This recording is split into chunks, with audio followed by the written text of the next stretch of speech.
Some of the money that's earmarked for Akron, is the mayor considering subsidizing some of that money into this possible project? Into maybe the having 40 subsidizing police? somebody to build a grocery store? Were you talking about this police grant? No, I'm talking about back to the grocery store. Oh, back to the grocery. I mean, there's federal money coming in now. Unfortunately, none of the federal money fits into a program that right now that would be able to fit a grocery store. There are some existing programs like HUD 108 loans that might be helpful to help reduce some of the capital costs of which then in effect would be the domino that would help lower the rental cost for a future operator. So there's the mayor I know is definitely willing to look at those kinds of issues. What exactly will work is going to in the end depend on what finally comes forward. I mean, if it's a co-op organization, so there's a nonprofit, a 501c that's running the operation, different kinds of monies would be available than a for-profit organization. I'm sure you're familiar with what the city's done over in, Middlebury with Dave's. There was a nonprofit organization that created the capital development, and a lot of public money was able to be funneled into the capital, which brought the rental cost down quite a bit, so that Dave's, which is a for-profit, grocery expert, was then able to come in, and they run, a really good operation that's successful, but it's a partnership between public and private. I know that the mayor is willing to do that. Of course, it'll take council's backing, and we have. Luckily, you're at the junction where you've got Ward 1, Ward 8, Ward 3, and Ward 4. So you've got 4 councilmen already who are going to be, I think, predisposed to be helpful to something to occur here in Highland Square. So when Albrecht talked to the people about grocery stores, about the grocery stores, was it mentioned that the city would have some interest also in making it happen to the people that had already turned it down, or was that mentioned at all? Yes. It was. I mean, the fact that the city would be willing to, very much interested in it also, and that potential of financial. Of course, we never pretend to speak for the city. Yeah. We do what we can to arrange meetings with potential grocery operators with the city. And we have had prospects and have had meetings with the city.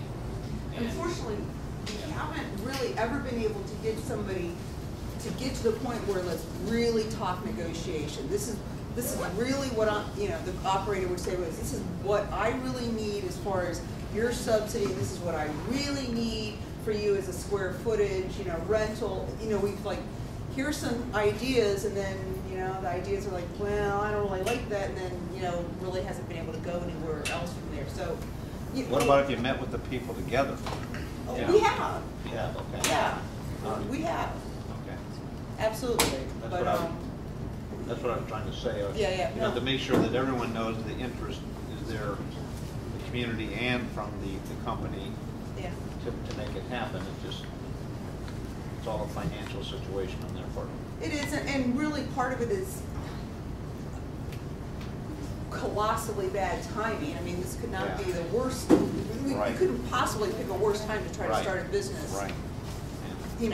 Since September of 08. Right. But that hasn't helped at all. No, things were already difficult before. That just made it really difficult. Bill, one thing that you said about having your own business that I think makes it tougher as a co-op is as a co-op, everybody has to buy into it, everybody has to commit to it, like you were saying, Jeff. But at the same time, if it's your own business and you own it, you put the money in to start it, it's paying your bills, it's paying your heat and your rent and your food for your table.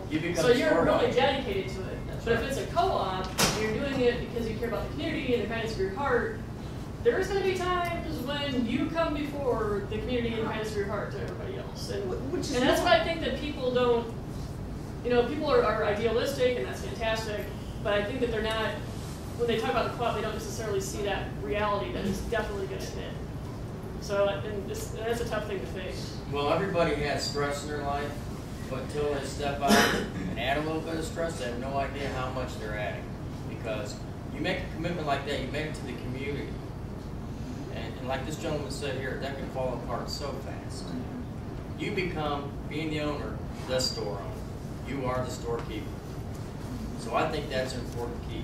I also, this is one of the first meetings, I've been to several meetings, believe me, and I have conflicting meetings, and I apologize that I came in my work attire, but I am a construction worker. But I do appreciate the positive dialogue here. I do appreciate everybody trying to work together for a common goal. And I know how difficult it is for the Albrechts to be up there trying to do what they're doing. I mean, we talk about we want a store, but we all have to collectively realize that it is an investment.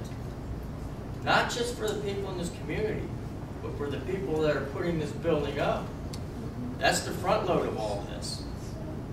If that store isn't frequented by us, it's never going to happen.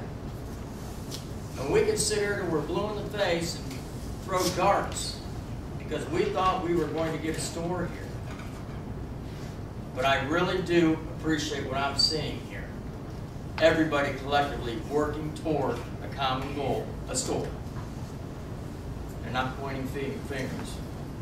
We're all beginning to realize, like Adele said, this is a tough economic situation we're in. But yet, we're still here trying to pull together pieces to bring a viable store here to Highland Square. And I think that is wonderful. As long as this continues, dialogue, we'll have a store. And the other thing that's good about the dialogue, everybody has a different idea of what they want in a store. That's coming out as well. So I think we will be able to touch on everything that we want in that store. And try to appease and please most. You'll never please and appease anybody. I thought when I took this job I could do that. Boy, was I wrong.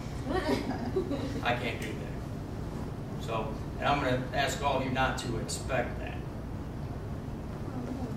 But, oh, it's okay.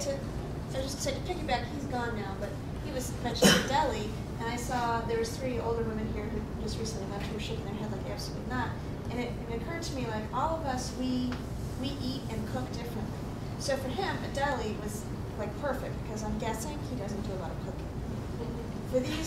For these 3 ladies up here, I think they're cooking from scratch and they need what they need, and a deli is not going to cut it, right? And so, again, you know, to say that Walgreens is providing 50% of what we need, well, and they're shaking their head vigorously, oh, absolutely not. I could absolutely understand what they were talking about because they were looking at it from a... Well, let's keep in mind this. It is good. What I'm saying is, it is good that we all are sitting here and we recognize, like, okay, right, you know, delis are going to work for some of the people living here, not so much for others. But all they need are valuable needs. Yeah, and absolutely. And you know, everywhere I've lived except Akron has had a co-op. And I moved here and I was like, where's the co-op? You know, my bags and my little plastic containers, I'm all good to go. They were all weighed with their weights on them.